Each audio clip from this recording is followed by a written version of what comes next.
Hello there, I'm Halo and welcome to the first build guide I've ever made. I've noticed there's a lot of interest for a duo build setup that's made for two people to league start together and that's designed around that goal. When I was playing back when I was a newer player, I often wanted to play with a friend, but finding build guides that were made to support each other, they just don't really exist.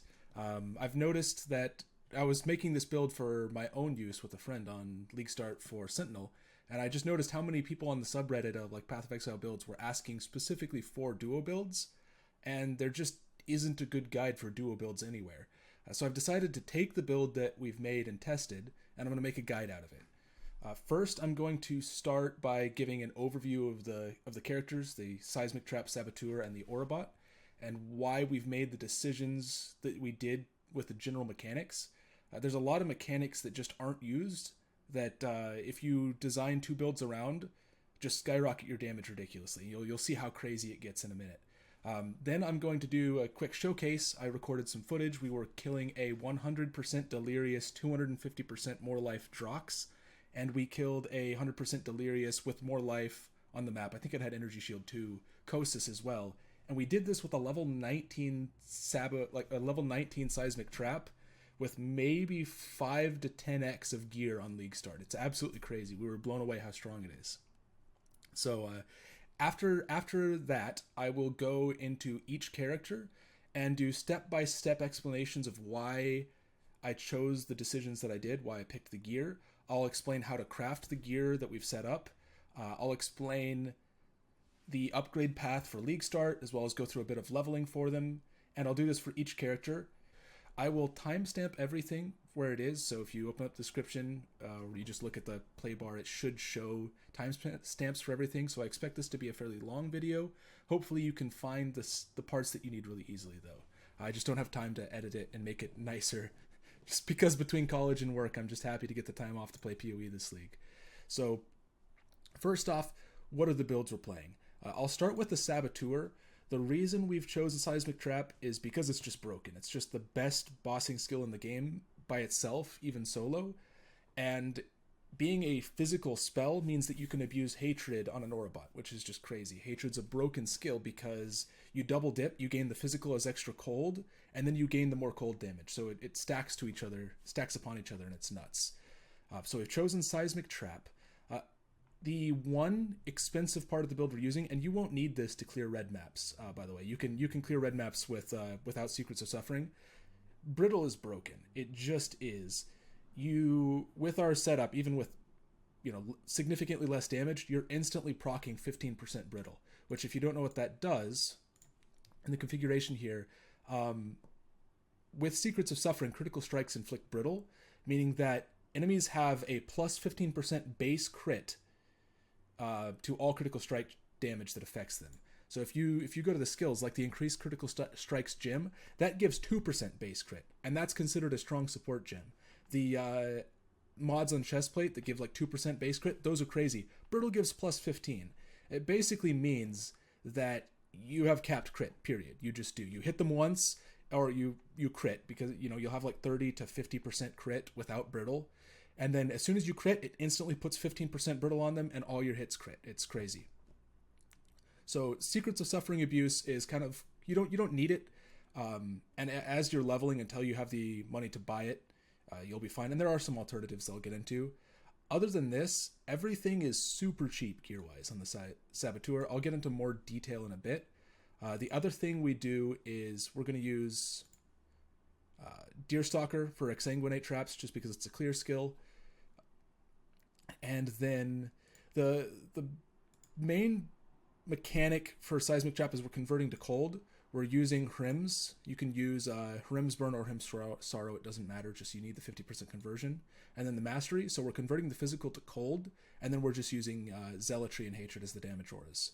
We do use Wrath in a higher budget version, but you just don't need it. You have so much damage that with the goal of staying cheap, everything, both these budget builds are built around, we want to be able to kill the Feared on 5 to 10x budget, and you can just do that. So incorporating Wrath conversion, it requires more reservation on the Aurabot.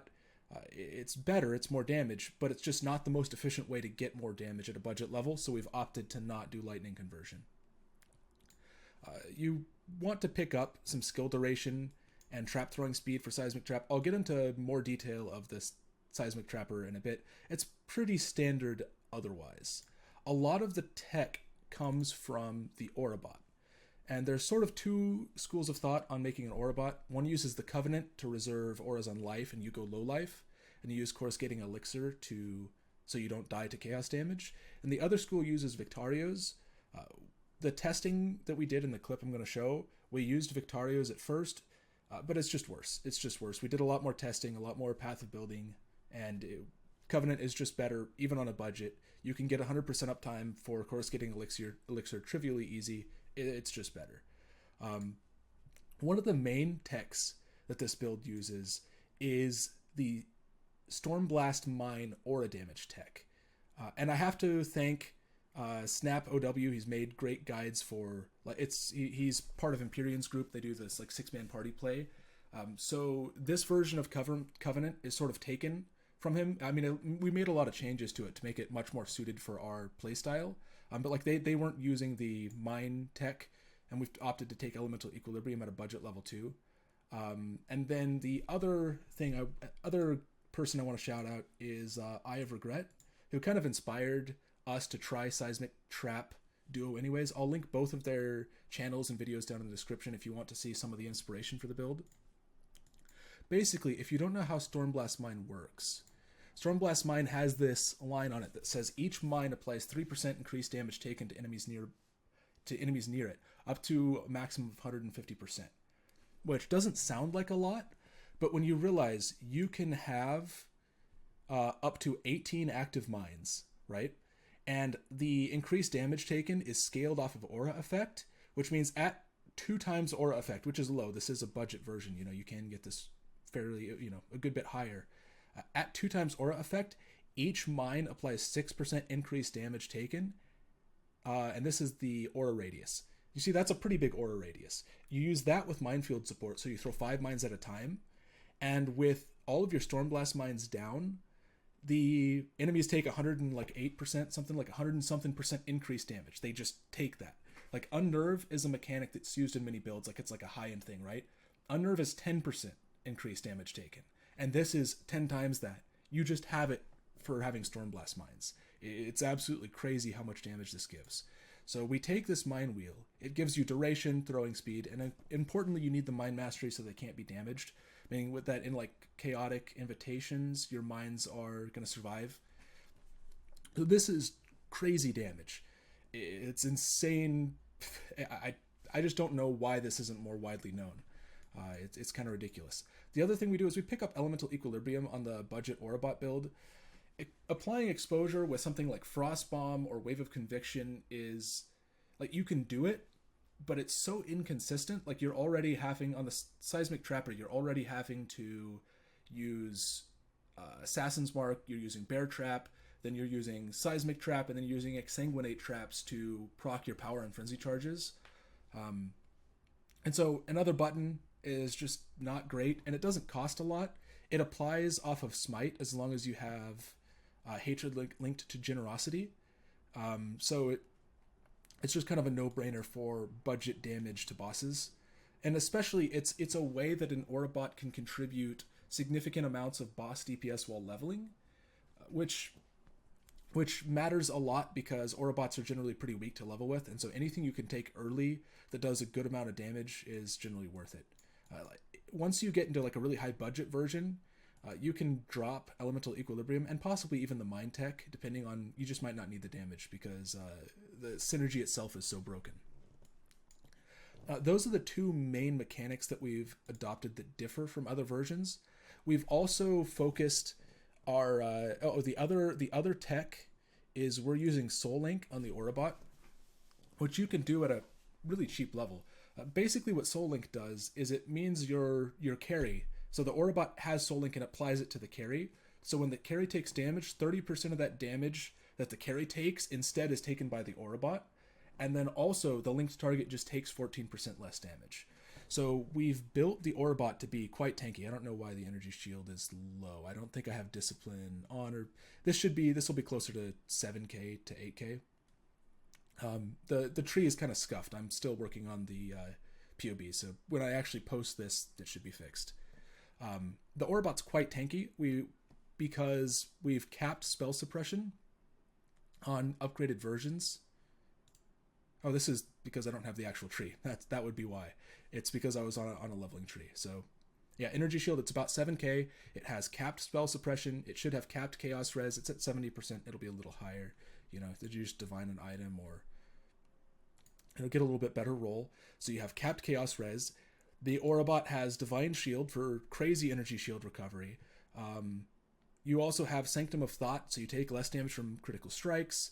You have 20% more armor from this mastery.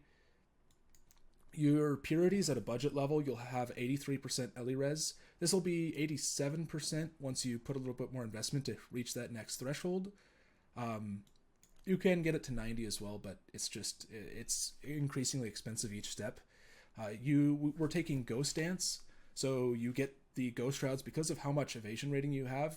Anytime you get hit, you just you regenerate a massive chunk of energy shield.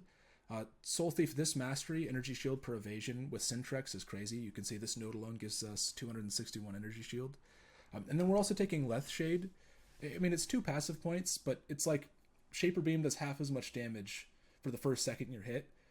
It's just great quality of life.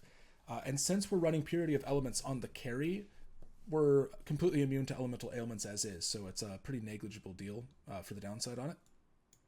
So that's an overview of the Aurabot.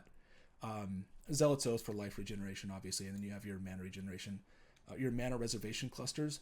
I'll get into more detail about step by step how the build works. I'll go through all of the items, I'll go through the tree, but that should give you a basic idea of how the two builds function together.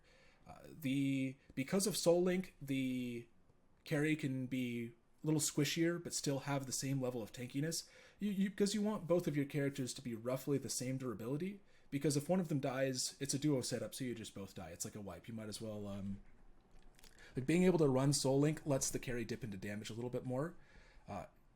So the Aurabot kind of has a hybrid role. You provide tankiness, you provide all the auras, you debuff with Stormblast Mines, you have Elemental Equilibrium with Smite, and then it's just, we've built for quality of life with capped spell suppression. And this is without flasks, by the way. We're not using a spell suppression flask to get 100%. So that's an overview of the two builds. Let me show you our testing. We did this the other day, and this is on a worse setup than what the Path of Buildings with budget are going to be. We have a string of We Saboteur. both really want to go to bed, so I didn't spend time rolling for basically, he Seek rolled a 80. Is this a something. okay? It's a 250% monster life Drox with 100% deli. And keep in mind, we're doing this on a tabula. It is a +2 corrupted. I mean, since you can use trap, AoE, or duration +2 corrupts, you should be able to get that for like 40-50 C on League Start. So it's a pretty budget way to increase your damage. Be 250%. But this is with the level. This is with a level 19 Seismic Trap gem. So you're careful. Let me turn the volume down. Yeah, in a second. This is crazy. We didn't expect to even be able to clear the map. We're just like, let's go into 100% deli, see what happens. You can actually clear it. This is ridiculous damage. We run into a Kosis. Might as well try. Problem is, like, see, where's the Kosis? Okay, it's back here. Kosis limited. So this is a Kosis spawn. This is a 100% deli Kosis with a level 19 gem with maybe 5 to 10x, if that, probably closer to 5, of gear on a League Start. Well, you know, it's The fact that you just kill Kosis like that, Simulacros we were kind of blown away. It's crazy. And then we go to a Drox. And so you can see it's a level 19 Seismic Trap with pretty crap gear. Like, we have +1 19 wands and Seismic such. Trap and a tabula. Oh, wait, I thought you were doing, like, the Giga setup. You want me Yeah. to? So we Like, talked. Yeah, I didn't think setup we were can going to get, be like- able to do it with the 19. Yeah, Let's we didn't. just try it. We didn't Let's think just we were try it. going to be able to kill the Okay. boss. So, like I said, this Drox It's with the deli damage reduction plus being Drox plus the more monster life. I think this is the tankiest boss that exists You in know the game. how Period. By far. unethical it is Like- that his health bar is going down right now? Like compared to Maven or Shaper, you know, they have a fraction of the health as this Drox. So about a minute later, we kill him, and you can see. Well, yeah, We're- but you want to like save all your traps still right when it comes out. Yeah. So once he comes out of the damage reduction phase, I use the extra charges of Seismic Trap. Just need a moment to catch my breath. And Well- he's dead. It's crazy. We just killed Drox like 350 times. So the damage on the build is just nuts. And keep in mind, we were in 100% deli without. So we're not even this version of the Aurabot. It's not even the Covenant version. This was before we discovered Covenant is just better in every way. On a budget, like we were always planning to switch to it, but even on a budget, Covenant's just better. We didn't have elemental purities. We didn't have aura effect that we're going to get. You know, the budget versions that we're going to do, they're better than this. And we were able to just survive in 100% deli and kill the tankiest boss in the game with minimal effort. So the question of, yeah, the builds are just insane. Okay, so next I'll start with the Aurabot, and I will go through step by step each piece of gear, how we plan on crafting it on the league start, and some of the other options that we didn't decide to go. So like, you know, the builds we're running, we're focused pretty heavily on quality of life and just ease of running.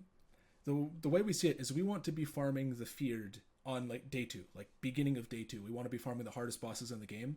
So there are a lot of upgrades that we are not doing because they would either take too much currency or time.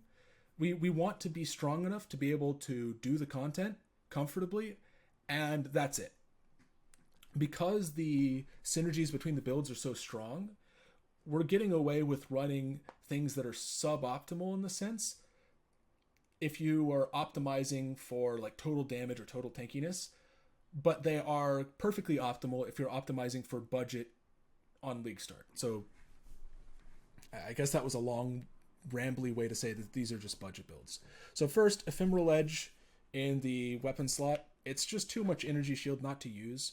You can use a Sign of the Sin Eater for like a higher value smite, but because we're running cold conversion and we're not running lightning conversion, the extra lightning damage just isn't that good. Like it's a little bit more damage, but we would much rather have the tankiness from the Ephemeral Edge. It's like 900 energy shield just for having this weapon, and you can buy one that's perfectly divined dirt cheap on league start. The next thing is I'm not even going to try to pronounce it. The Aurabot Spirit Shield. This is basically best in slot for every Aurabot. You get 20% aura effect. It's just simple as that. It's a pretty common shield. It should be pretty cheap. So one thing to watch for is make sure you buy a good divine, a well-divined energy shield one, because it makes a big difference. You know, it's cheap to do, and because it's a cheap unique, you know, you want to buy better divined ones. Then the helmet that we're going with, eventually you'll want a 15% aura effect synthesized implicit helmet, but because that's a little unrealistic, what we are doing is because of the Eater, I think it's an Eater of Worlds implicit, the mana reservation of skills, those bases drop, and so we're going to try to buy a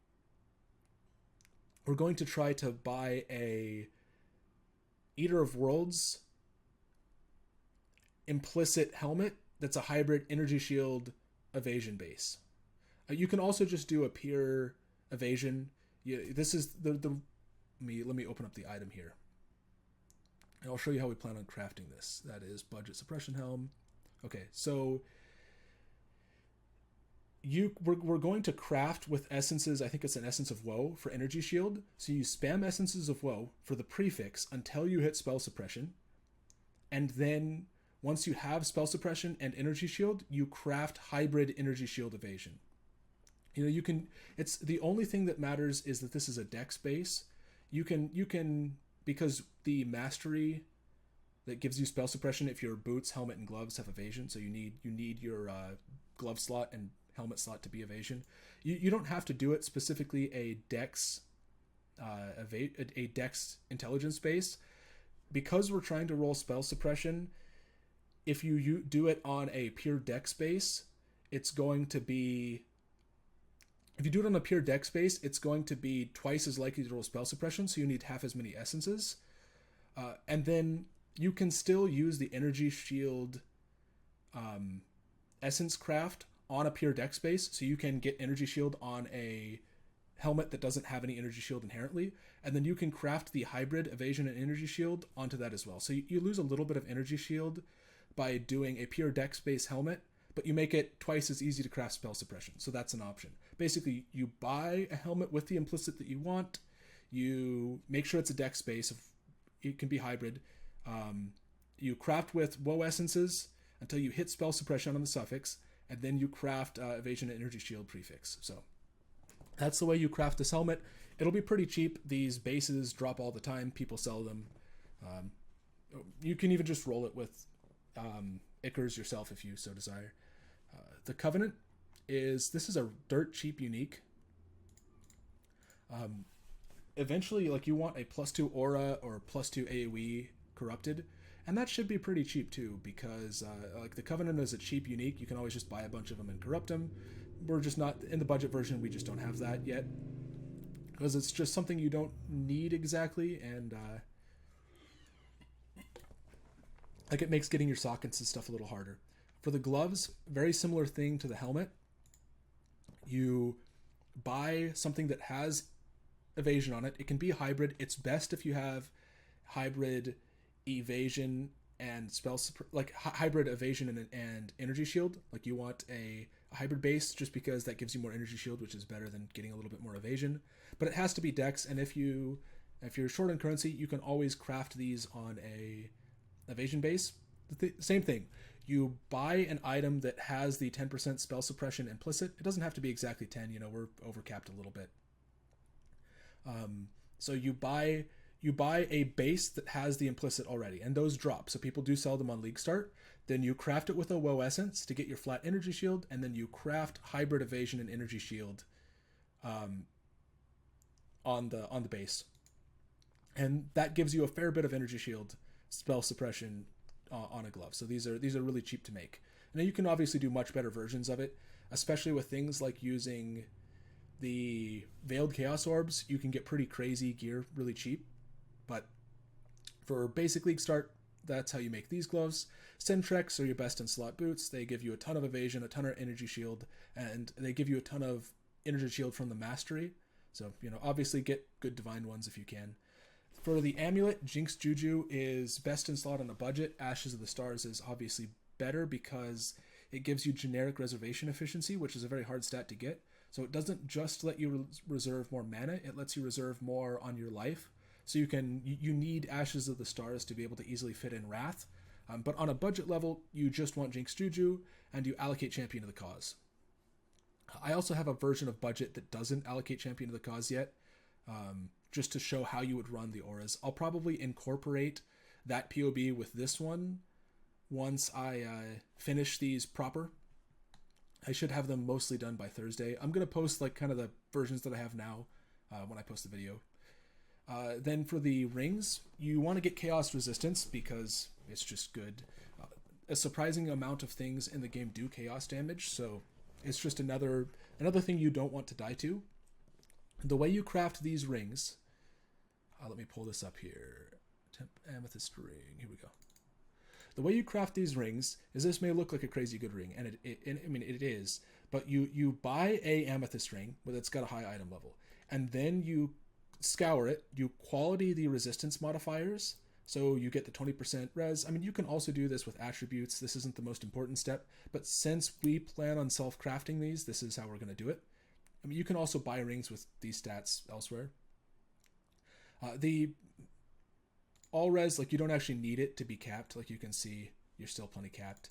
And a lot of our affixes are open, so I just put those on when I was making the PoB earlier to make it really easy.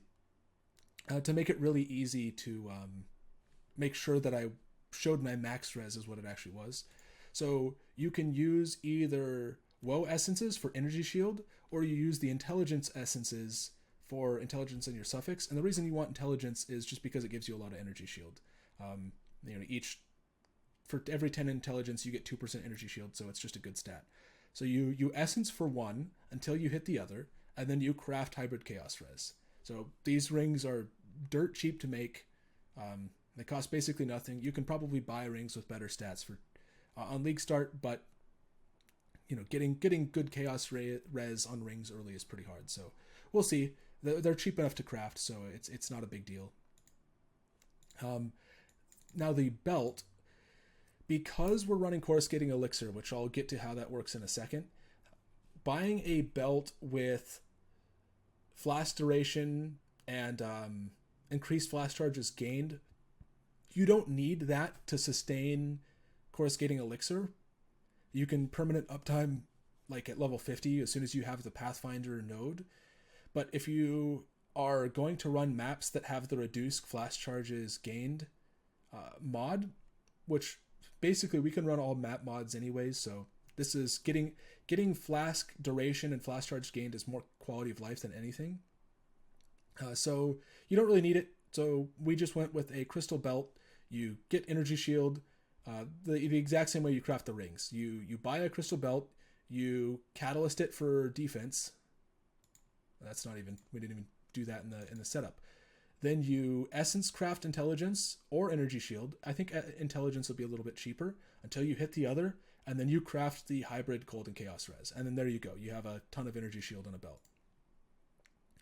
For flasks, overflowing chalice, we're not 100% sure if this is necessary.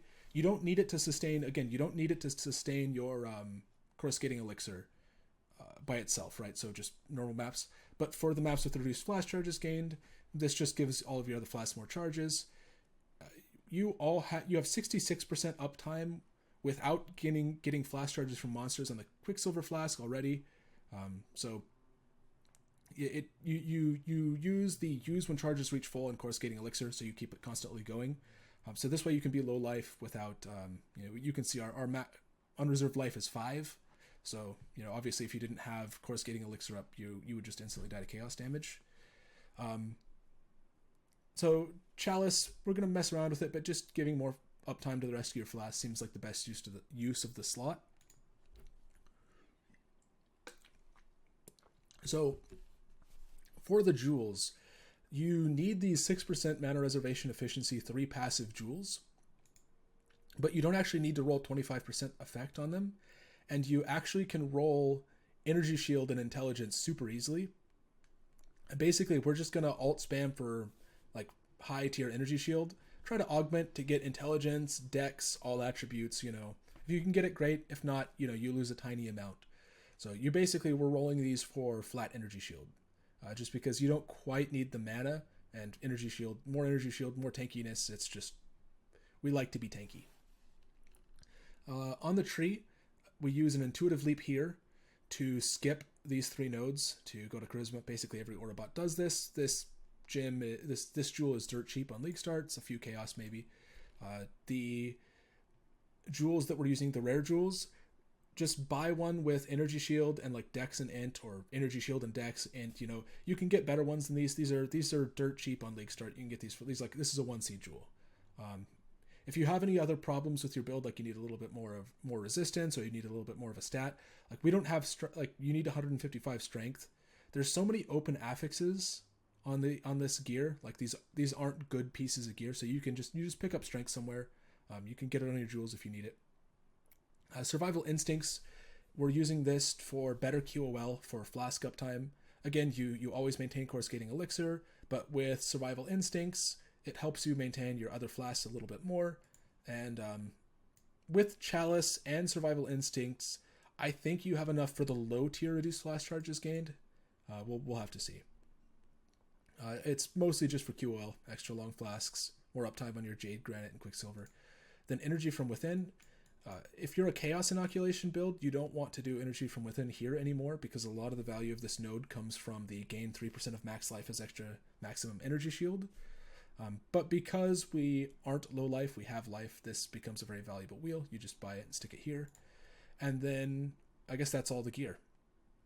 So I will go over the tree now. This is the final tree. This is set up for level 92. We've made all of the builds to be level 92. Obviously, if you're not quite there, you can just drop some energy shield. You can, maybe drop this line that goes to Ghost Dance at a lower level. And I have leveling trees that I'll go through in a second. So we start. Sanctum of Thought is just good. Divine Shield, this is armor, energy shield. You want the curse effect or the aura effect off devotion. You take the mana reservation, efficiency, mastery. The defend with 120% of armor is basically just 20% more armor effectively, and so it's just really good. The non-curse aura skills, the duration, this is going to be changed. We decided to have increased effect on you. That's just a little bit better. I have so many different versions of these builds, it's hard to keep track of what changes I've made in what versions. This is just good defense stats. You take Zealot's Oath for life regeneration. You run the jewels, the cluster jewels there for reservation.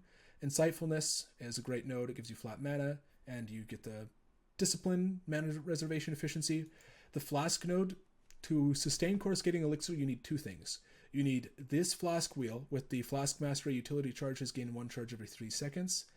And you need the Pathfinder ascendency. So you do this first on your, your first lab, you probably just take attributes, and then you take Pathfinder second.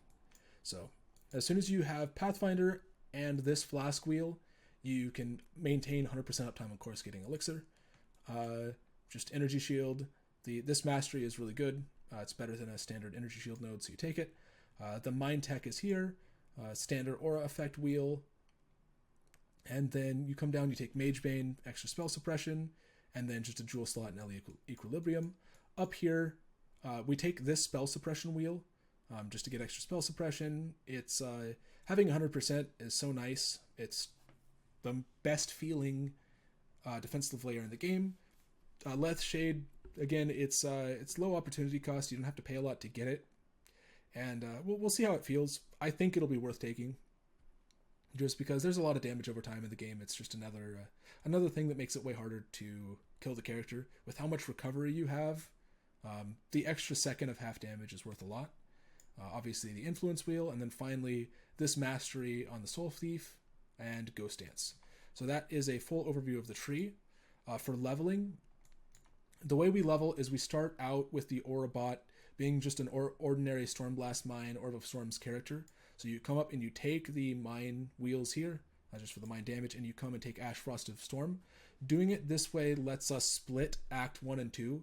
So in like Act 2, for example, you have the town in the middle, and you go up and then you go down. One of us goes one direction, one of us goes the other, and then we just teleport to do it a lot faster. The Aurabot having early damage means you can do it, so it's just basically you spend a few regrets later on to get like 10 minutes, 15 minutes faster leveling, and so we think it's worth overall. Afterwards, we're actually picking up these movement speed nodes and this movement speed mastery, just because faster leveling, like why not? This is obviously not necessary. If you don't want to do it this way, you don't have to, but this is the way we're planning on doing it. Picking up some life, just because you don't want to be too squishy. Now we path down and pick up elemental equilibrium. It's important that your hatred is on generosity. Let me go to skills here. Sorry, I'm bouncing all over the place. So smite, it's an attack. When it hits, it grants an aura that buffs your allies, gives them flat lightning damage to spells and attacks. So you use this for the aura, but you also use it to proc elemental equilibrium.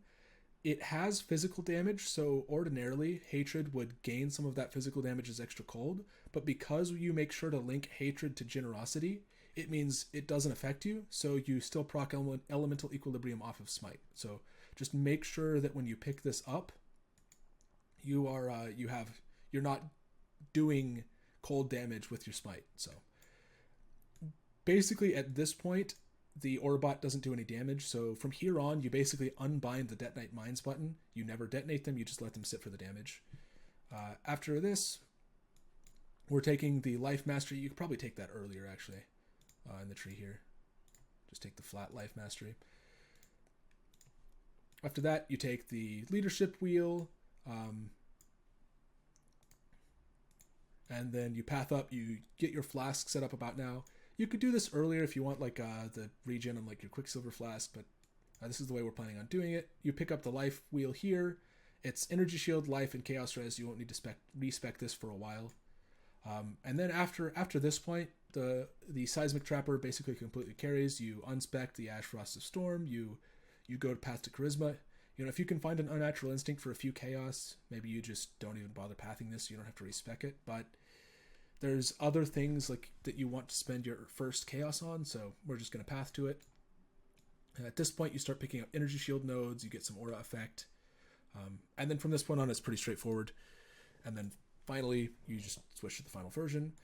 Early on, the Seismic Trapper is going to be running Purity of Elements with Skitterbots and Herald of Purity. So while leveling, the Aurabot is going to be running Hatred, not Zealotry. It's going to be running Hatred, Grace, and Vitality. Just because reserving more is really hard to do. So you run Hatred, Grace, Vitality on the Aurabot, and then you run Purity of Elements plus your damage auras on the Saboteur. And so that covers your auras for leveling.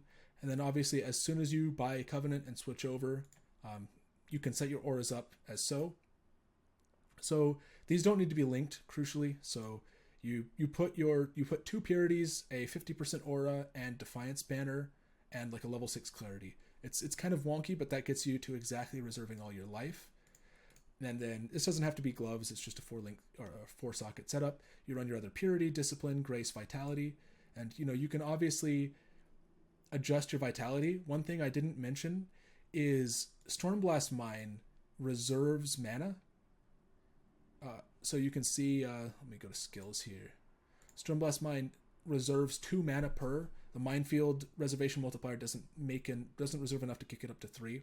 So 2 times 18, which is how many mines you have out, which is 36. You're going to have 36 less mana than it shows you have, because you're going to be reserving them with mines. And so you need to make sure to have enough mana to be able to cast the cast when damage taken Molten Shell. Now, some people run Molten Shell just on left click. I think that's just objectively worse. You run a level 1 cast when damage taken, so it triggers really easily, and most of the value comes from Molten Shell taking 20% of your armor, like the 75% damage from hits from the buff. 75% of damage from hits is taken from the buff before it's taken from your life or energy shield. So the percentage of armor doesn't scale with levels on Molten Shell, so you just want to run the lowest level cast when damage taken you can, because 20% of your armor is... like math is hard, like 800. That's more than that. I haven't slept. I've been studying. I just had midterms, so I'm not gonna calculate that, even though it's 8,000. Sorry, I'm too tired for this. Anyways, you run your auras here. Stormblast Mines with Minefield that lets you throw 5 at a time. Your casting damage taken set up. Then you run Smite. Because you have the slots for it, we're running Generosity and faster attacks. Like you don't have to set it up this exact way, but Generosity gives it more effect. Honestly, you could probably swap out the Generosity here and just run something else. It's just you have a socket. That's like the best thing you can put in it. Precision we don't want on Generosity because Smite is an attack. Even though it's kind of a ranged attack, it has to hit. So that little bit of accuracy makes it a little bit nicer for the smiting for the Aurabot. And Generosity gives you like 8% crit chance, or 8% increased crit chance, which was meaningless because you cap crit with Brittle, and then you obviously run your damage auras here. So those are all of that's the leveling tree, that's all of the gear, that's the skill setup. Yeah, that's basically the entire Aurabot in a nutshell. One thing I didn't touch on is ascendancy nodes. The 15% aura effect from champion is, you have to take this second. There's basically 4, you have to have Pathfinder in this version because you're running Coruscating Elixir, right? So that's one of them. And then for the second, you always want champion. Once you have the new jewels from the Eater of Worlds and the, the Searing Exarch, I think, the two new bosses that let you allocate new notables. Let me just, I'll save this and show you. This is the no anoint version. I'm going to combine those into a single POB. The Forbidden Flesh like allocates champion if you have the matching modifier Forbidden Flame. So that doesn't actually allocate it, so you have to path to it on the tree to show it. Once you have the Forbidden Flame and Flesh, there's two things you can do, and I'll talk about this more once I go to the Seismic Trap build. There's two things. You can take Guardian or you can take Necromancer. Now, normally Necromancer is worthless on a Trapper because cast speed doesn't increase your damage at all, but if you're using the Slave Driver's gloves, then your cast speed increases trap throwing speed. My current thought on this, and I haven't finalized it, because we'll just need testing to see if it's even necessary. Guardian gives you so much defense from the flat physical damage reduction, and the sharing power frenzy and endurance charges means you can easily upkeep endurance charges on both. So this is worth like 32 to 40% flat physical damage reduction. And the other thing that it's worth is Onslaught. When there are at least 5 nearby allies, the minions that Herald of Purity summons count as allies. So with just Herald of Purity on the carry, you have permanent Onslaught uptime, which is just 20% move speed, which on a league start, when you're pushing to be one of the first people killing bosses, that just helps you get through maps so much faster. So Guardian is going to be less DPS, but much better QOL on movement speed and much better phys damage reduction, whereas Necromancer with the Slave Drivers on the Saboteur is just going to be way more damage because it's another axis that you can scale your you can scale the damage on the carry. So I'll cover this a little bit more when I get into the Saboteur, but you basically you pick the 3 that you want to run, and then you buy one of the 3 jewels. Like you don't specifically need champion, for example. One of the others might be cheaper to get the pair, and then you just pass to the other 2. So it's pretty simple to do. So that is the Aurabot finished. You can see how many versions I have. These are just the ones that I haven't deleted yet. So a lot of iteration. Now I'm going to go through the Trapper and go through all of the decisions I've made. I'll do the same thing I did with the Aurabot, the gear, the skill tree, the skills, everything. So first off, I'll start with items. For wands, these should have crafted trap throwing speed on them. Most of the other versions of the POB do. I still have to combine them all together into something nice and coherent. You just want +1 Fizz spell. You crit multi if you can get it. Trap throwing speed. Maybe get some intelligence. Some wands have a higher intelligence requirement than others. So basic standard Fizz wands. Nothing special here. Just be sure to craft trap throwing speed onto them. Then for the helmet, the Seismic Trap releases an additional wave enchant is just the best one by far. So you buy a base that has it. If it'll be pretty expensive on league start. A lot of people planning on playing Seismic Trap, but you buy a base that has the Seismic Trap has an additional wave, and then you do the same thing. You use Greed Essences that guarantees you flat life. You spam them until you can get spells. You get spell suppression suffix, and then you just craft whatever affix you ended up needing, like attributes, strength, and intelligence. Maybe you need some chaos res, whatever. Obviously you'll have, on average, doing that for this gear, you'll get extra affixes. Like it'll be better than this, but at a basic level, just get life, roll for spell suppression. You can also do this a different way. You can use Eldritch Chaos Orb crafting. So you spam, say, like the essences, I think, of Envy, the Chaos Res. So you spam the Chaos Res essence until you hit spell suppression with it, and then you craft your third suffix, so say Strength and Intelligence, and then you use Eldritch Chaos Orbs to re-roll the prefixes until you get high tier life. Like that'll be really cheap, but that's more like in an Exalt range of crafting a helmet. On league start, you just want to roll it with Greed Essences, just to be as dirt cheap as possible. The Tabula, just use a normal one until you can afford a +2. Because you can use +2 trap, +2 AoE, and +2 duration, those tabulas exist on league start and they're not that expensive. Maybe 50 chaos, maybe an Exalt, probably less than that. But it's 20% more damage on a corruption. So for 50 chaos, for 20% more damage, it's the cheapest source of value that you can get. You use Hrim's Burn or Hrim's Sorrow. they have no the only difference is Rimsburn has the line at the bottom that says your cold damage can ignite. But because we're using Secrets of Suffering and because we're not scaling Ignite in any meaningful way, that line is irrelevant. Just buy whichever one has the best divine rolls. This is like a 1 alch item on League Start. You buy this very early on when you switch to Exsanguinate and Seismic Trap, and I'll explain when you do that when I go over the leveling trees. Deerstalker, most people will, like, you're going to buy Deerstalker super early on as soon as they exist. It's the level 22 unique, and we're gonna kill the fear using it. So most people who are trappers want the 150% increased critical strike chance if you haven't crit recently. Because we're going to be using Secrets of Suffering, the 10% Ellie Pin enchant is just better. We're going to have these going into Uber Lab, so there's like a 15% chance we just hit this enchant on our own, or we hit the other one that's good and can sell it. So this should be pretty cheap. If you don't have the enchant, it's no big deal.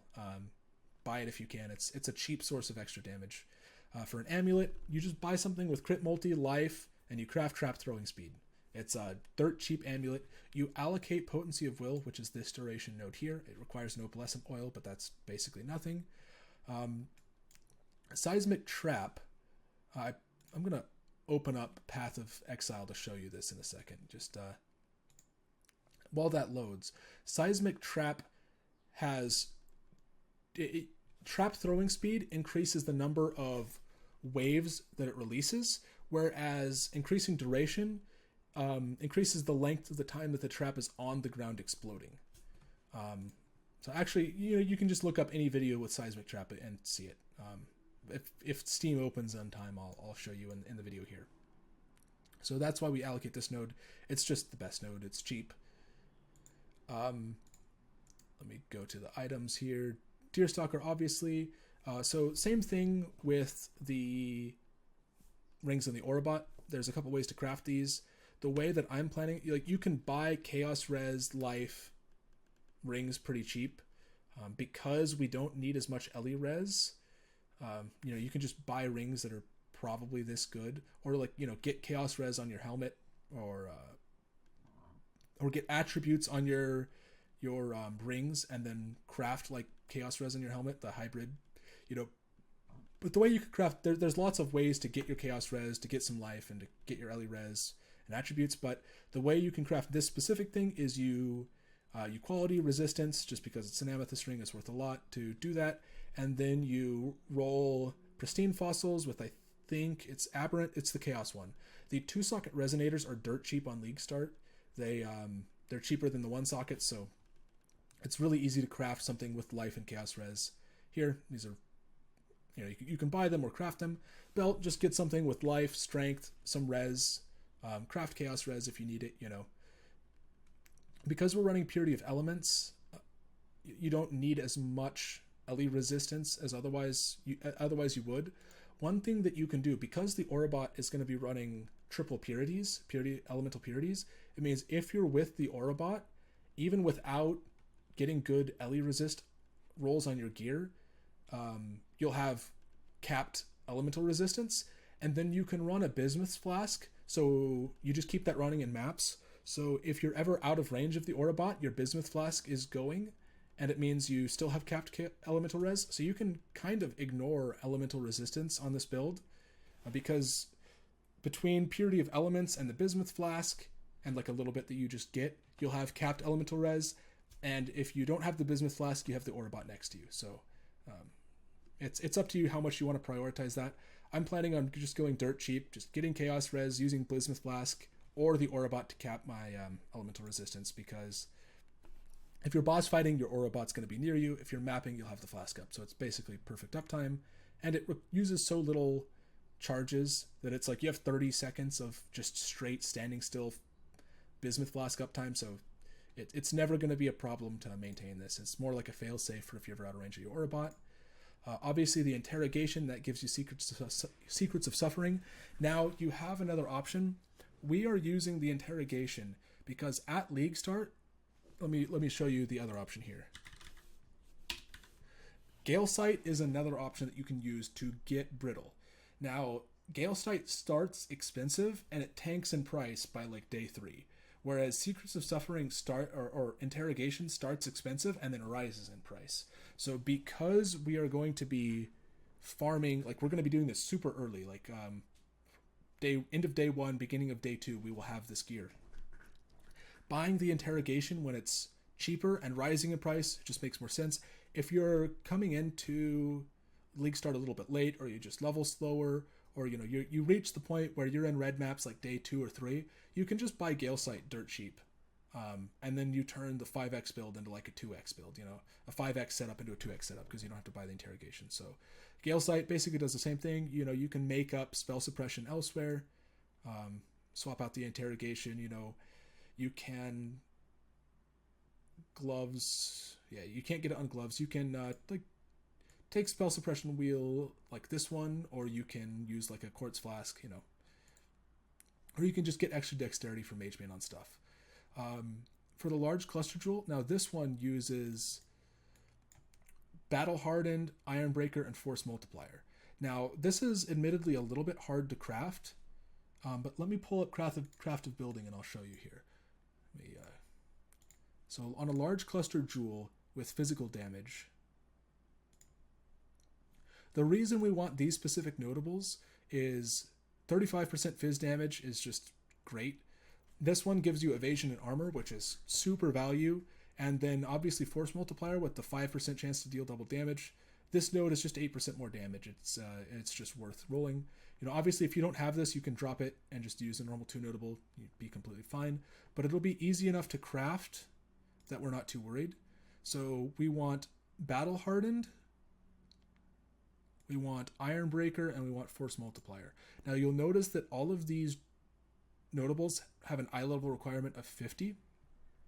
So right now the item level requirement is set to max, right? So let's see, serrated, which one is physical? Let's just set max resonator to 1 and we'll compute best selection here. Jagged, right? So jagged fossils, it would take 136 jagged fossils to roll this specific combination. But if you change the item level to anywhere between 50 and 68, so we'll do 67, you can see the crafting price of this jewel drops to like a quarter or a fifth of what it was. So we're going to be saving up to buy one of these, because once you hit level 68, you can see how many mods are join the pool at 68. So by using a lower item level, these mods can't roll.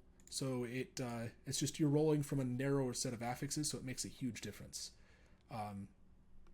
So then we're going to buy a 50 to 67 item level, and then we'll either roll it with jagged fossils or we'll do harvest reforged physicals, and you can hit it really, really easy to craft this on League Start if you can buy the early base, and then you just throw your harvest crafts at it as you get it.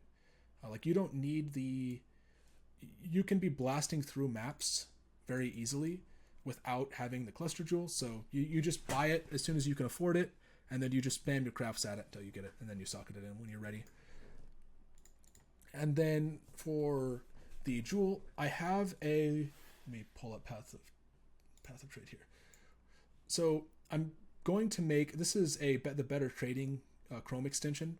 So you can make and save groups of things like trades. So like when we're going to farm the Feared, if I want to buy like Chayula's, you just click it, it searches. So you don't have to type it. It saves a ton of time. But I'm going to make a set of better trading folders that show all of the gear you want to buy, so you can just click, it automatically searches. So for example, buying jewels, I've made this. So there are 3 crit multi values that you can get on jewels that affect Seismic Trap. Crit multi generic, crit multi for spell damage, and crit multi while dual wielding. Those are the only 3 that work. And then for increased damage or just generic other damage, you have these modifiers.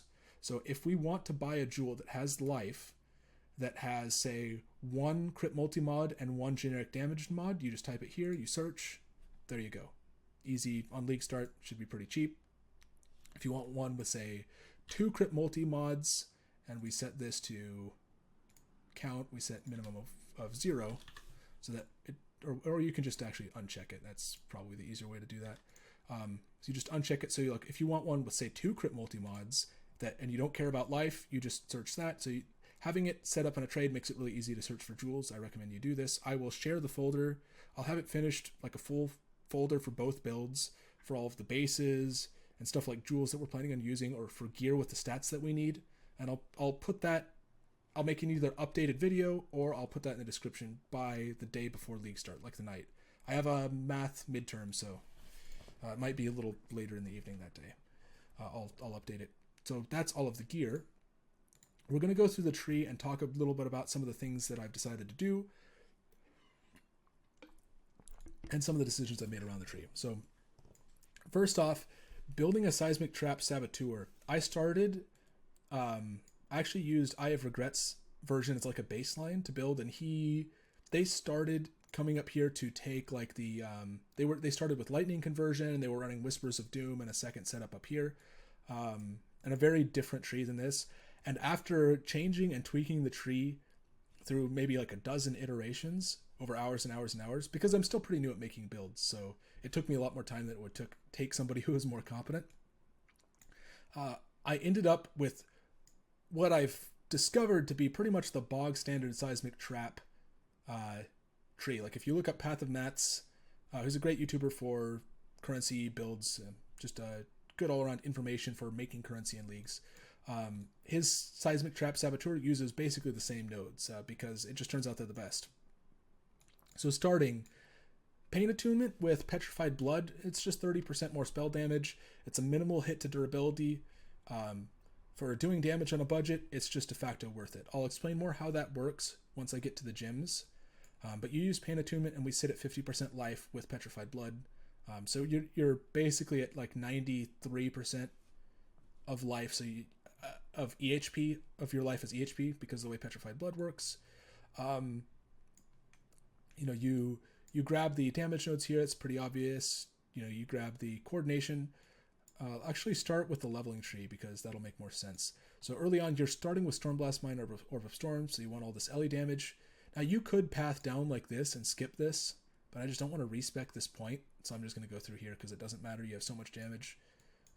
Probably the more prudent thing would do, if you're having like any problems on league start, is just do it this way. So you save a couple points, but this is an increased movement speed node, and I'm just trying to get as much movement speed as I can get on league start. So you grab the damage nodes, and this gives you enough damage to basically clear all the way to Act 3.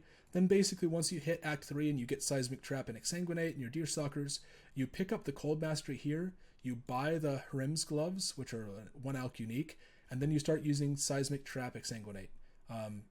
Actually more be like Act 4.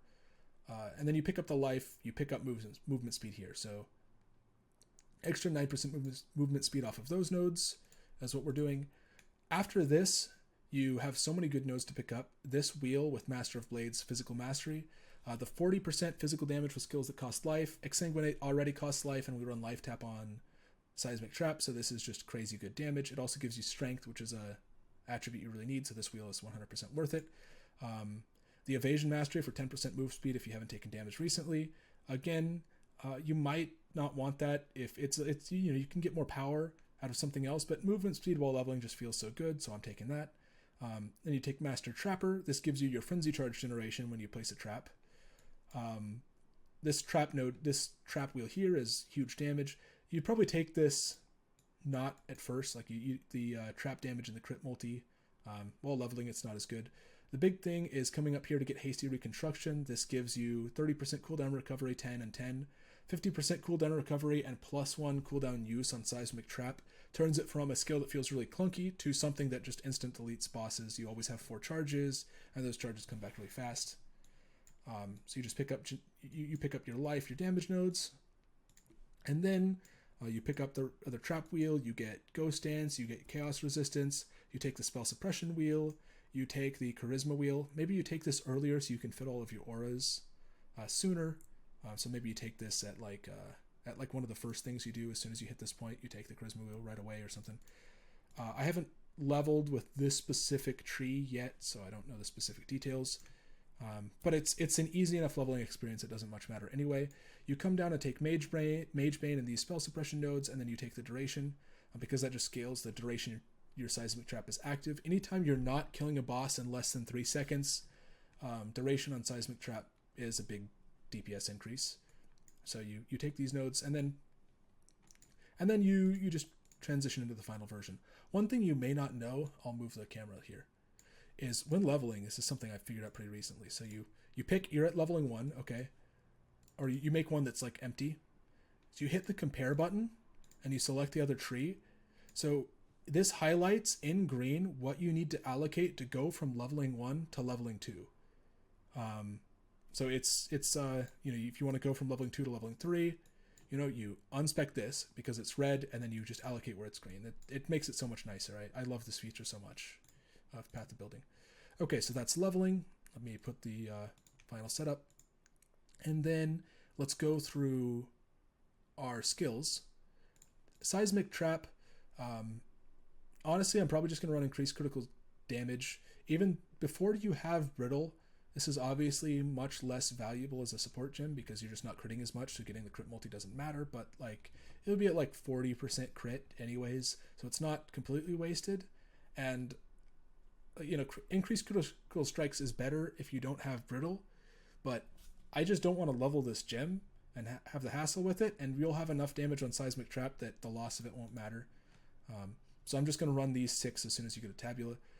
Life Tap converts it to a life cost, so it activates your mastery for when skills cost life. It also means you can reserve mana, and then the Saboteur's life regen means you can just spam out traps without having to worry about keeping up a resource. Advanced Traps is the most important skill gem for Seismic Trap. The 113% cooldown recovery rate, the duration and throwing speed, this is the best support gem. Don't use this. If you're doing it on like a 4-link, you probably just want to run these 4. And then Cold Penetration, we actually have a hard time finding ways to penetrate boss resistance. Like, you obviously have Elemental Equilibrium for the exposure, but Cold Pen is just the best support gem. There's not a lot of other good ones that you can see. It's super valuable. Then you run Herald of Purity and Arrogance. So something to notice is Arrogance, you can see unreserved life is 48%. So you don't want to do this with a low level Arrogance, because as Arrogance levels up, it changes the cost and reservation multiplier. So you don't want to be reserving more than 50% of your life, because then you're losing a lot of health. So, you know, I would switch to low life when you get to like Arrogance level 17 or 16, you know, where you won't feel it that much. And with these 2 setups, you reserve basically exactly 50% of your life.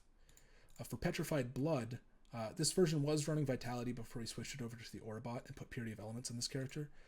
Petrified Blood, if you don't know what it does, I would Google. There's a lot of guides that explain it in much better detail than I'm going to go over. But it means that when you take damage, it basically caps your life at half life. When you take damage, it isn't immediately lost, or some of it isn't immediately lost. It's lost as a degen over time. And because of how much life regen we have, we can mitigate that pretty well. Running Petrified Blood is a slight durability loss, but it lets us run low life, which is 30% more damage, which is great. And then for summon Skitterbots,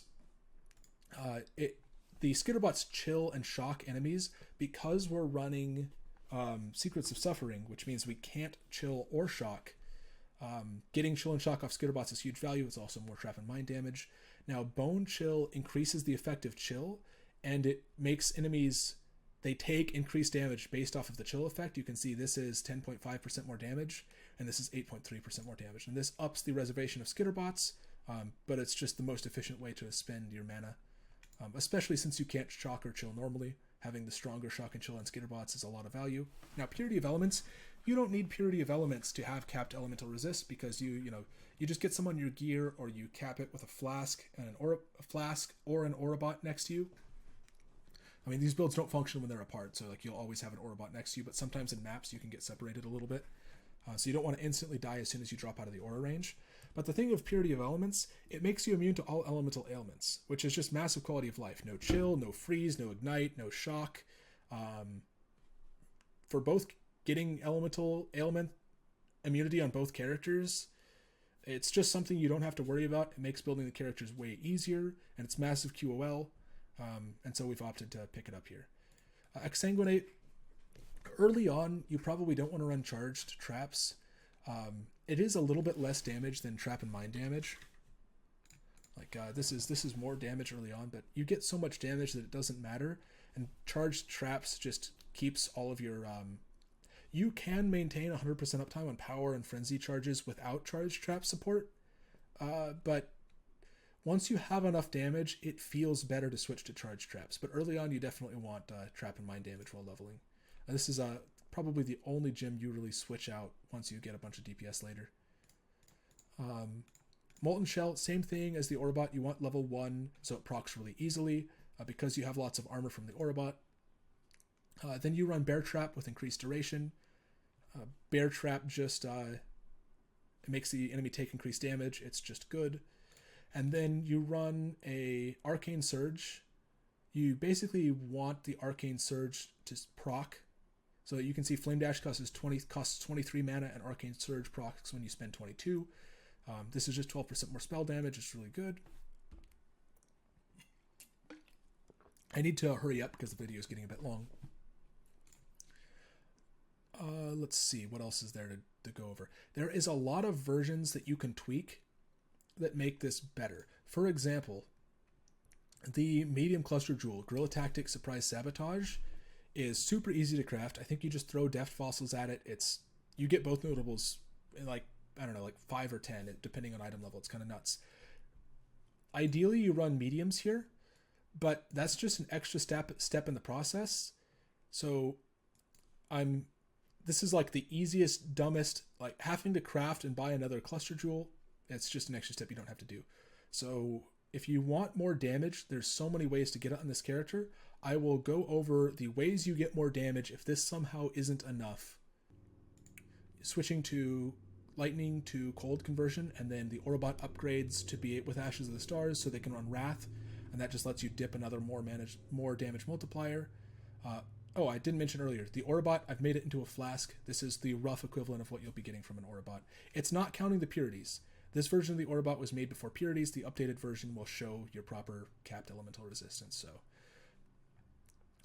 using Crystallized Omniscience, it's just the best amulet in the game, bar none. It gives you crazy amounts of damage if you get some stats on gear.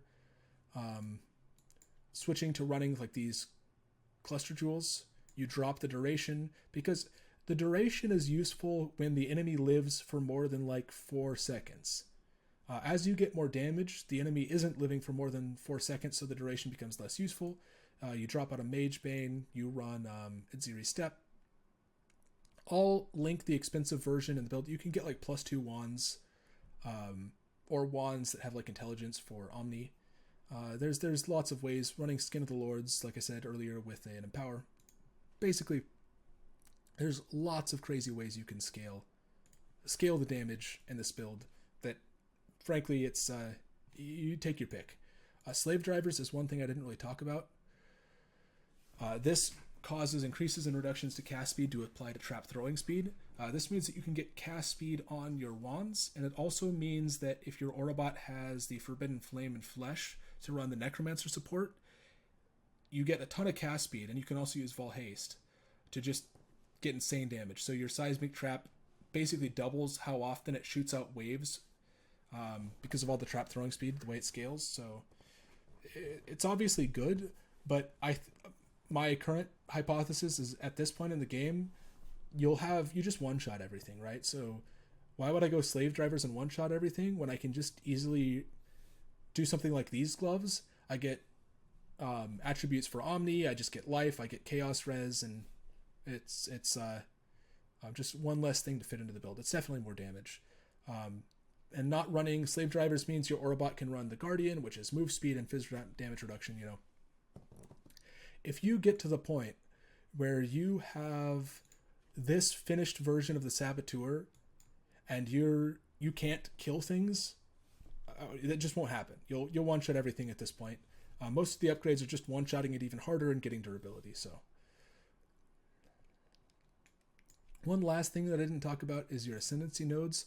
You want to get Pyromaniac first. The life regeneration is crazy good. It lets you just throw out your traps without having to worry about regen, and it's good. It's amazing in the acts, since you generally don't have good life recovery there. Then you grab Perfect Crime, the reduced cost of skills, the chance to trigger, increased damage for each trap. This is just good. You grab Chain Reaction. The cooldown recovery rate and the AoE is huge for Seismic Trap. It lets you just throw them out way more often.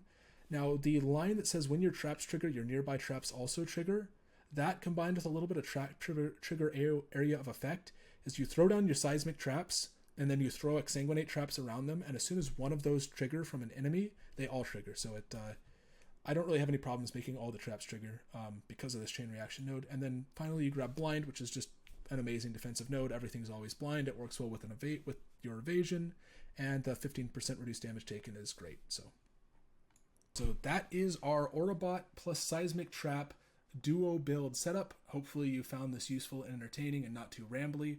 I wish that I could have properly scripted the video so it was half as much time, made better POBs. I'll have them updated by Thursday because I still have some tweaking to do for laying out the rest of the leveling trees, the different versions of links, stuff that I'll add.